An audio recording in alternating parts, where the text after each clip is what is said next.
Welcome to A Guide to Every Deck in EDH. Today we are looking at Teshar, Ancestor's Apostle. This is a mono-white commander. It's 4 mana 2/2 flyer, and it says whenever you cast a historic spell, and a historic spell is an artifact, a legendary, or a saga, so it's primarily going to be artifacts. So basically, whenever you cast an artifact, or sometimes one of these spells, return target creature card with mana value 3 or less from your graveyard to the battlefield. So right here, this obviously smacks of combo potential. So this means that you can set up various reanimation loops with Teshar involving casting free or near free spells, usually artifacts, that will then reanimate cheap creatures into play. So if you can find a way to sack those creatures or like bounce the artifact back to your hand or whatever, you can loop those spells with Teshar to potentially draw your whole deck or have infinite ETB or death triggers. So obviously we're going to want a bunch of cheap cantrips. So Arkham's Astrolabe, Chromatic Star, Mishra's Bauble, Urza's Bauble, Wizard's Rockets. These are all very cheap spells that you can use to trigger Teshar that either replace themselves immediately or on a slight delay, or which have cards like Chromatic Star or Wizard's Rockets that are good sack fodder. We also just have Sky Scanner and Spirited Companion as creatures that we can reanimate with Teshar that also draw cards. A little bit more card draw here, specifically Skull Clamp is going to be really good with any of these like X1 creatures that we can then reanimate with Teshar the moment we cast anything else. And Mystic Forge, since we have got a deck that's going to be filled with artifacts. And then we come to our various combo cards. So we've got cards that are going to get things back from our graveyard when they die. So these include cards like Junk Diver, Mer Retriever, Workshop Assistant, and Salvager of Ruin. So these are all creatures that cost 3 or less, that are also artifacts, that die and return either an artifact or just another permanent in the case of Salvager of Ruin. So sacking any of these cards means that they are now in the graveyard and can be reanimated by Teshar. They also trigger Teshar because they're all artifacts. So a bunch of our loops are going to be designed with these cards in mind. So primarily, we're going to need, of course, Teshar. We're going to need a creature that gets something back from the graveyard when it dies, or we can just sack it to do so. And we need a sack outlet. So any sack outlet will do. Altar of Dementia, Ashnod's Altar, Krark Clan Ironworks, Blasting Station, Grinding Station. Any of that stuff will do as long as we can keep getting things back. So if we've got a 0 mana artifact like Baubles or Moxen or any of that stuff, we can just sack one of these things, get it back, cast it, bring it back, etc., etc. So let me set up a hypothetical combo for you. So let's say we've got Teshar plus Mer Retriever plus a sack outlet, let's say Blasting Station in this case, plus a like Mishra's Bauble, right? And most of these combos are going to be 3 to 4 cards, including Teshar. So we've got our Mer Retriever in the graveyard, let's say, and then we cast the Bauble. It triggers Teshar. It brings the Mer Retriever back into play. The Bauble resolves. We activate the Blasting Station to deal 1 damage to one of our opponents by sacking Mer Retriever.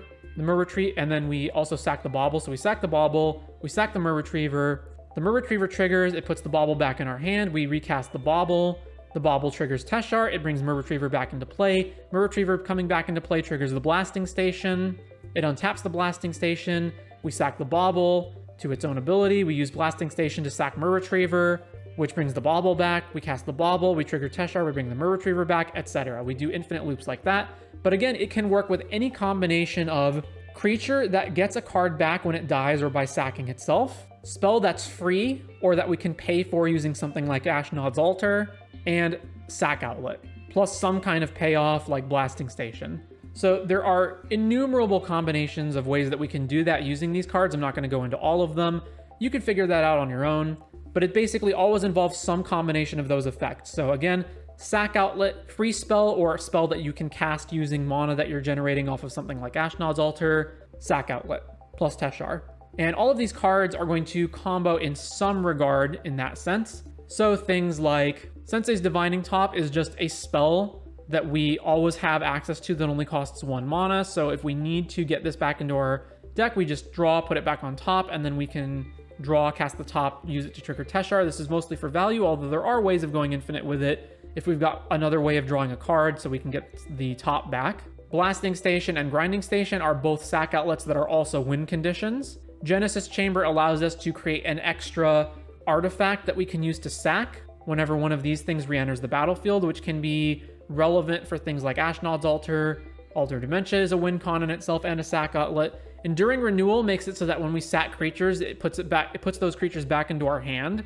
So if we've got like Enduring Renewal plus Ashnod's Altar, we can sack a creature that costs 2, generate 2 mana, it goes directly back into our hand, and then we just replay it. Phyrexian Altar as another sack outlet that generates white mana. Scrap Trawler will get back cheaper artifacts when we get more expensive artifacts into the graveyard. We can, of course, do KCI loops with it. And yeah, that's going to make up the bulk of our combos here. So again, we are primarily a combo deck. And though we don't need Teshar for every single combo, so there are combos that we can do without it, Teshar helps a lot. Teshar can also just be used in general to create value by getting creatures back for free or near free. So then apart from that, we do want some fast mana to get Teshar out as quickly as possible. Got a bunch of lands. Some standouts are going to be things like Mishra's Workshop. Again, we've got a bunch of artifacts, some of which are kind of expensive, like KCI. Buried Ruin to get an artifact back if we happen to have lost it. Ancient Tomb, City of Traders to go off quicker. Our deck does entirely revolve around artifact abilities for the most part, so we do need cards like Blast Zone to get rid of them, to get rid of like Null Rod or other effects of that nature. Inventor's Fair to tutor up artifacts. Emergent Zone so we can go off at instant speed. Urza Saga can tutor certain things. Pretty straightforward. Phyrexia's Core is here if we need to have a way to sack an artifact one time, and this can just be a land that does that. Nykthos, also potentially we might have enough white permanents in play for this to do something.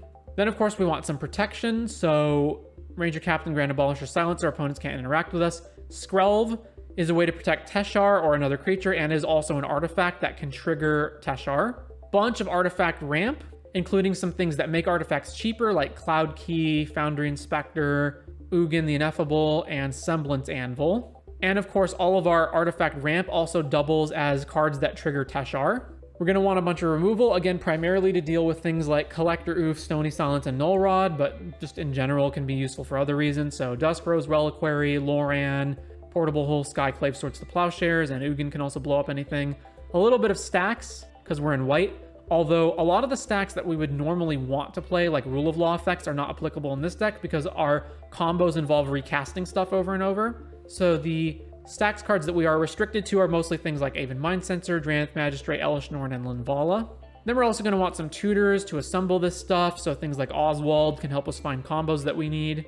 And then a few other cards that didn't neatly fall into any specific category, so like Memnite and Ornithopter are just other ways of being free spells that trigger Teshar, but are also creatures that can be sacrificed. So these are sometimes part of combo loops. And then Liberator, Urza's Battlethopter. You can cast colorless spells and artifacts at instant speed. So this can also be a way to sometimes go off instant speed. And yeah, that is pretty much going to be Teshar, Ancestor's Apostle in EDH.